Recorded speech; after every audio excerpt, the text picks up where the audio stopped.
제가 깡패들 생각하는 대통령 권한대행은 저는 황교안 대행. 황교안 대행. 황교안 대행은 되자마자 시계부터 자기 거 만들었다고 그걸 제가 알고 있는데 지금 최상목 대행을 봤을 때는 언제 탄핵지 당할지 몰라가 좀 불안한 눈빛이었다가 오늘 보니까 아침에 현충원 참배 딱 하고 그러니까 군부대 경기도 전방 가가지고 딱 망원경 보고 눈빛이 약간 좀 달라진 느낌이거든요. 지금 뭔가 열정적으로 국가를 운영하는 듯한 느낌을 우리 국민들한테 주고 있습니다. 어떻게 지금. 돼요? 예. 지위가 사람을 만든다. 아 자리가. 자리가 그러니까 예. 경제부총리였을 때의 최상목과 권한대행의 최상목은 완전 다른 사람이라니까요. 눈빛이 좀 바뀌었더라고요. 그래서 예. 그때의 잣대로 최상목을 판단하는 것은 말이 안 되고 본인들 이제 욕심이 나는 거지. 슬슬 나오잖아요. 막 저도 뭐 몇 번 얘기를 들었는데 보수파의 주자가 없으면 똑같은 얘기 들으셨네. 그쵸. 예. 이번에 딱 그래도 안정적으로 좀 그 원칙적인 얘기를 했고 또 네. 경제 전문가니까 경제 어려우니까 어. 좀 경쟁력이 있을 거야 후보로서. 그러니까 좀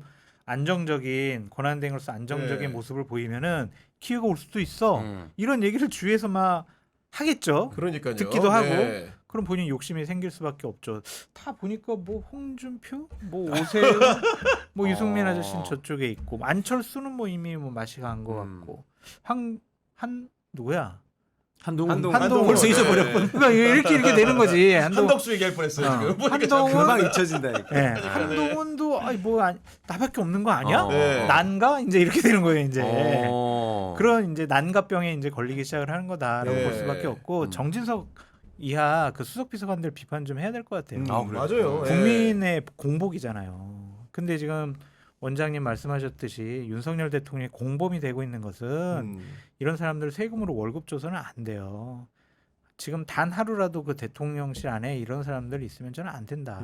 그런 생각이 좀 듭니다. 사실 저도 최상목 그 대행이 이 결정하기 전날에 개인적으로 이제 대기업 임원분을 뵀는데 그분이 저한테 최상목 그 대권 대권론? 얘기를 하더라고요. 그래요? 이 결정 내리기 전 얘기입니다. 버전이. 그런 얘기를 하면서 그 경제기 같은 경우에는 워낙 어렵고 이 부분을 돌파해야 되는 주자로서 보수주자 마땅하지 않기 때문에 그런 생각도 하고 있는 듯한 인상을 줬는데 이런 결정까지 내린 거예요. 그러니까 저는 아까 누누이 말씀드리지만은 최상목이 의사 결정을 할 때 어느 그룹과 상의를 했는지가 굉장히 중요해 보입니다. 왜냐하면 국무회의를 열기 전에 연단에 서서 밝힌 다음에 국무회의를 했잖아요. 그렇죠. 그 얘기는 스스로 결심이 서서 왔다는 거잖아요. 그렇죠. 조력자나 의사결정에 협조한 사람이 누군지가 굉장히 궁금한 겁니다. 지금. 일단은 뭐 윤석열 그룹하고도 네. 친했을 거고요. 사실 이 사람이 이제 친박 시절에 맞아요. 경제 관료로서 네. 비서관 맞아요. 하다가 미르재단입니까? 맞아요. 미르재단 예. 관련해서 수사도 예. 받았잖아요. 수사를 받았죠. 그때 네. 혹시 구속되지 않을까라는 추측도 있었는데 그때 이제 살아났죠. 살아났죠. 뭐 그 당시 특검에 이제 윤석열 씨와 몇 사람 있었으니까 그런 혜택도 있었을 것 같은데 제가 들은 이야기로는 기재부에 이제 오래된 인맥이 있어요. 인맥들이 있는데 기재부 관료들의 특징이 있어요. 기재부 관료들 중에 고위직 때문에 일 잘한다 이런 이야기 평판 듣잖아요. 네. 보통 이제 뭐 세제실장 뭐 이런 이야기 듣는데 세제실장의 첫 번째 조건이 뭔지 아세요? 뭡니까? 술 잘 마셔야 됩니다. 거기도 술이에요? 술 잘 마셔야 됩니다. 기재부도 정말 술 잘 먹습니다. 각 부처에서 요구하는 것들을 누르거나 조정을 해야 되잖아요. 아, 그러네. 그러면은 이제 기재부 세제실장도 술 굉장히 잘 마셔야 돼요. 어. 그런 류의 관료들 세계에서의 정치력 그리고 관료들 세계에서의 기재부 사람들이 가지는 좋은 그룹이 있을 거예요. 저는 뭐 그 좋은 그룹이 좀 옆에서 도와주고 있지 않나 이런 생각이 들고 저도 깜짝 놀랐던 게 권한대행 되자마자 NSC 소집하는 거 보고 깜짝 놀랐어요. 경제 관료들이 그런 생각 못 하거든. 한덕수 그런 거 안 했잖아요. 맞아요. 한덕수 네. NSC 소집 안 했잖아요. 바로 NSC 소집하더라고. 야, 이 사람 대통령 흉내 내네. 딱 그 느낌이 나더라고요. 그러니까. 오, 그러네. 그런 거 보면서 주위에서 좋은 그룹이 있구나 뭐 이런 생각이 했는데요. 다만 어쨌든 윤석열 내란으로부터 완벽하게 자유로울 수는 없고요. 또 하나는 대선 나온다고 했을 때 언제 사표를 내야 되죠, 이 사람은? 그러니까. 그럼 이 사람이 사표를 내면은 그 다음에 대행은 누가 되죠? 이런 문제들이 복잡할 겁니다.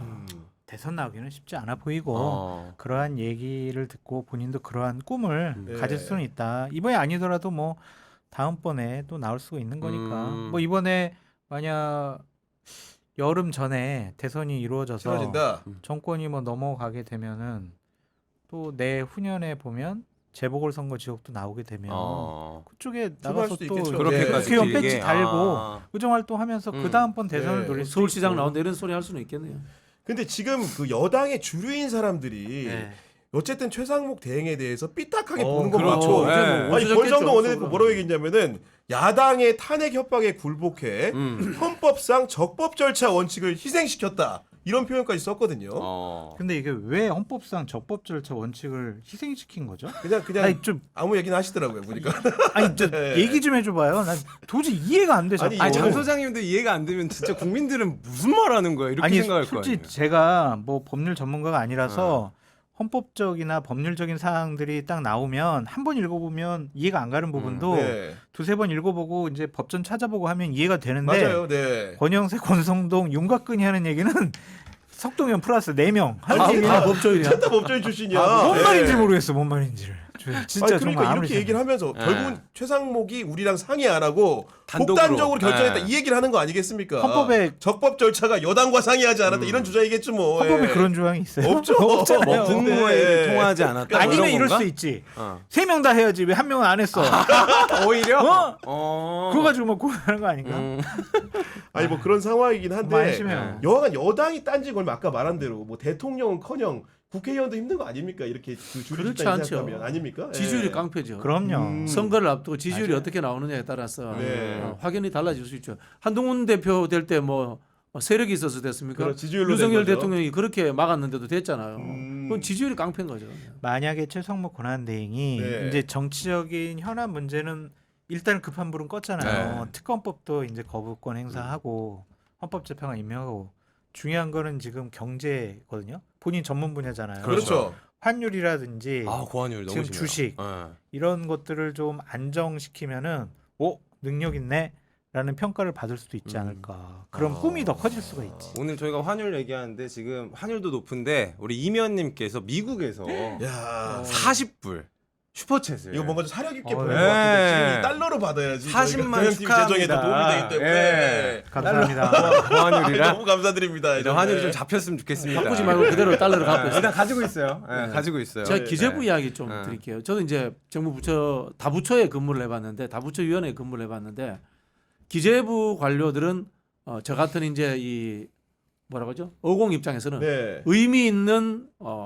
상대방이더라고. 생각이 완전 다른데 예, 잘못되지는 않았어요. 쉽게 말하면은 대한민국 기재부라는 것이 어느 순간부터 경제 정책이라든가 산업 정책을 안 해요. 재정 관리만 해요. 네. 재정 관리만 해요. 우리나라는 사실 대기업이 워낙 잘 나가기 때문에 산업 정책 계획을 안 한 지 오래됐어요. 안 한 지 오래됐어요. 문재인 정부도 사실 별로 없었고 박근혜 정부 때 창조 경제도 하는 척 하다가 그만뒀어요. MB 때 이후로는 중장기 경제 계획을 제대로 세워본 적이 없어요. 그러네. 그러다 보니까 이제 기재부가 재정 관리만 해요. 예산 관리만 하는데 거기에 예산 관리만 하다 보면 당연히 확대 재정보다는 돈을 쓰지 말자는 축소 재정을 하려고 네. 하는 기본적인 인식이 있어요. 그런 부분에서 이해가 되더라고. 근데 나머지 부처 이렇게 행안부 있잖아요. 이런 데 보면은 좀 쟤들이 왜 필요해 이런 생각이 들거든요. 왜냐면은 대한민국 공무원이 다 행안부야. 어차피 하는데 그 조직만 따로 내서 특성화시켜서 일을 하거든요. 인사라든가 네, 이런 그게 별 것만. 의미가 네. 없어. 왜?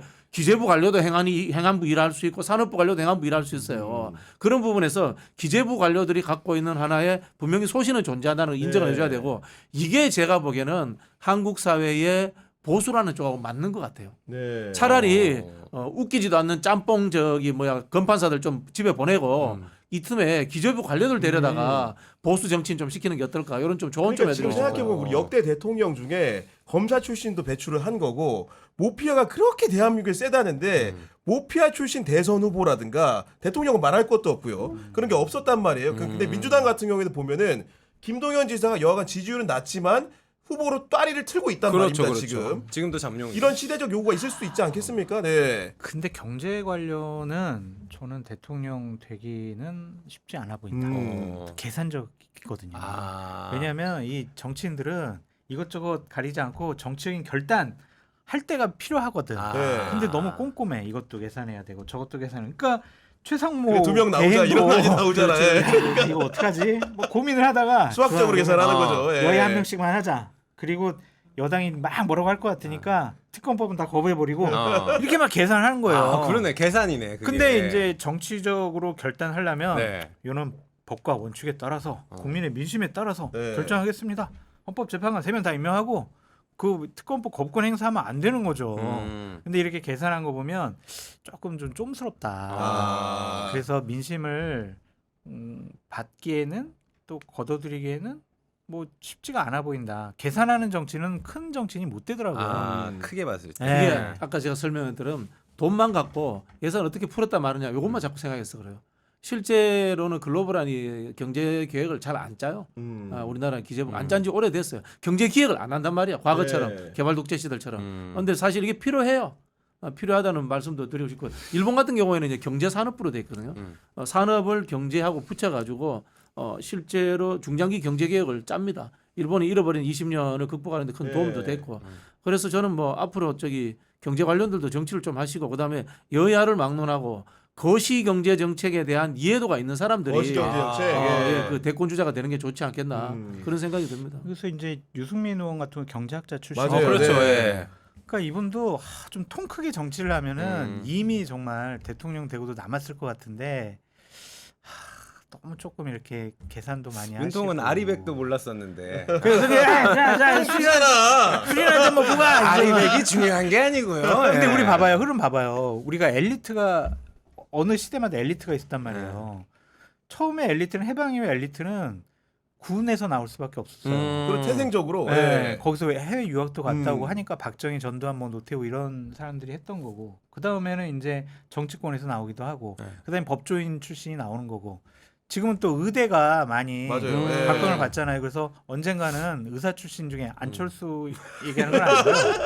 의사 출신도 왜냐면 사회 엘리트가 지금 거기에 지금 집중되고 많이 있으니까. 네. 아 이게 의사 출신 이뇨한 안철수 지금 이렇게밖에 생각이 안 나지 지금. 그래서 언젠가는 의사 출신도 대통령에 도전할 사람이 나오지 않을까. 전좀 과학계에서 나왔으면 좋겠어요. 그것도 맞죠. 아. 근데 그 경제를 아는 과학자, 경제를 아는 의사 이게 중요해요. 우리 기본 바탕으로. 리먼 사태라고 2008년 네, 맞습니다. 네. 한국 경제를 리먼 휘청거렸다 브라더스. 그랬는데 멀쩡했어요. 그 이유 중에 하나가 노무현 대통령이 대통령 시절에 경제 관련 논쟁을 굉장히 즐겨했어요.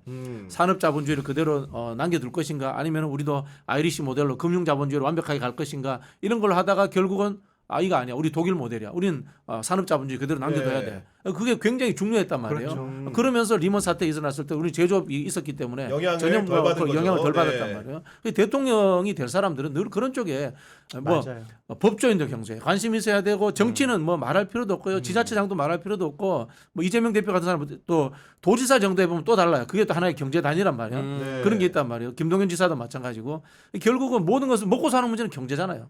경제로 저 정책의 줄기를 삼으려고 하는 사람이 정치인이 되어야 된다. 지도자가 된다. 이 말씀 드리고 싶어요. 경제는 알아야죠. 헌재도 이제 8인 체제가 됐고 네. 실제로 이제 그 체포 영장 집행에도 신경을 쓰고 있기 때문에 이 흐름대로 간다면 조기 대선이 유력하다고 봐야 될 것 같고 네. 그렇죠. 그렇다면 우리나라를 이끌어갈 차기 도주단 누구인가 이렇게 보도들이 많이 나왔는데 어떤 부분에 우리 장성철 소장님은 주목해 보셨습니까? 현재로서는 이재명 대표가 압도적으로 여론조사에서는 차기 대통령으로 선택을 받고 있다. 이 흐름을 바꾸기에는 저는 기본적으로 불가능하다고 봐요.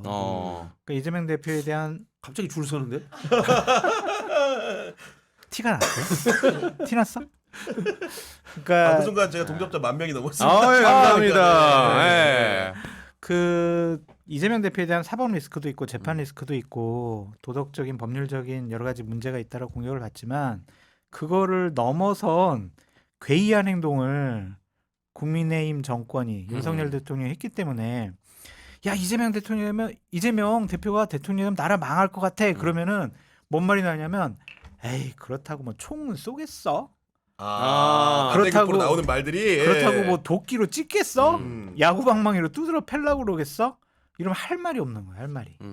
그럼에도 불구하고 현재 요 정도 수치밖에 안 나왔다라는 것은 중도층이 또 유보 비율이 상당히 맞아 높더라고요. 유보비율이 높더라고요. 네. 그것은 무엇인가? 음.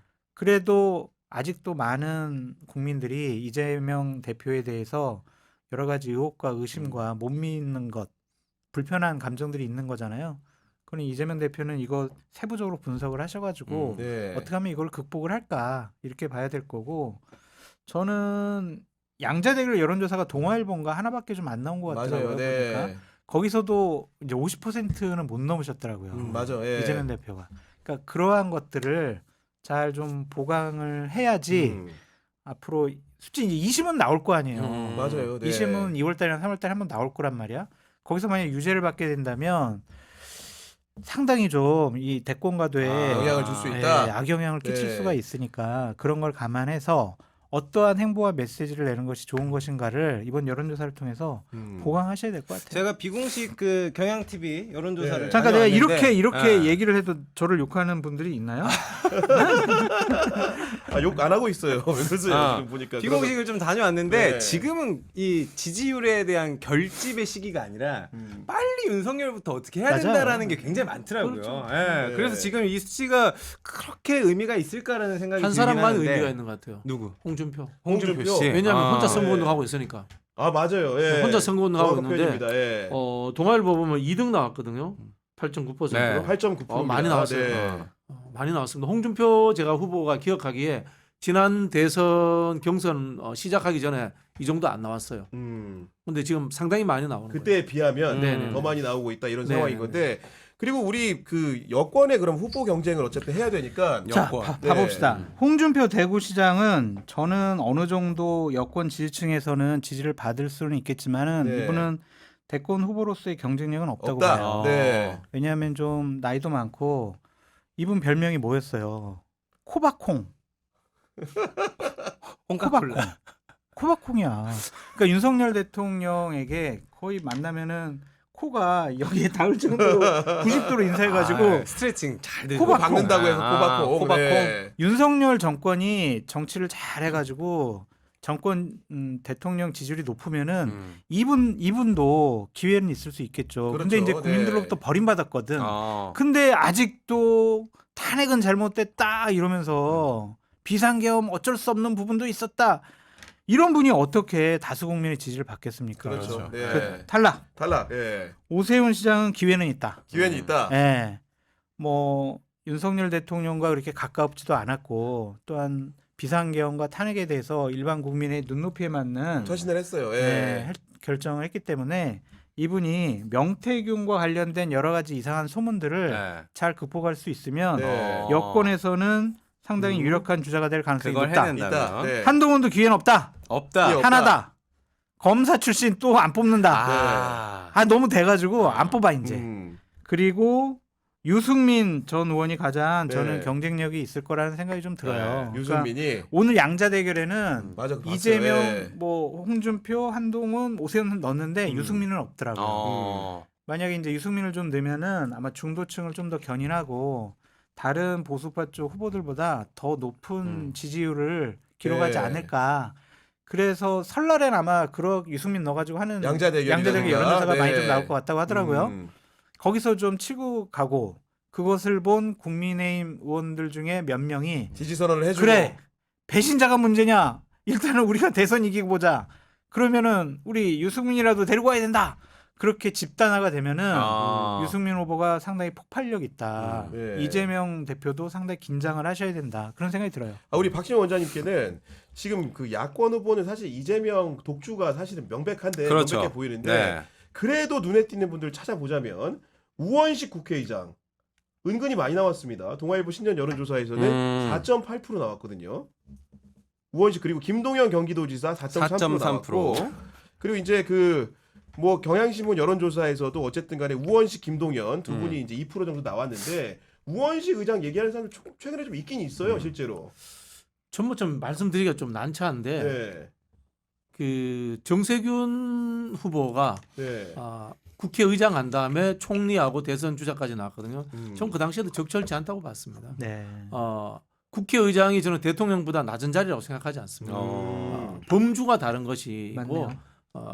국가의 어른입니다. 네. 국가의 어른이신데 또 대통령이라는 집행권을 가지는 자리를 하겠다라는 것이 간다. 적절한가라는 뭐 근본적인 좀 질문을 좀 드리고 싶고요. 네.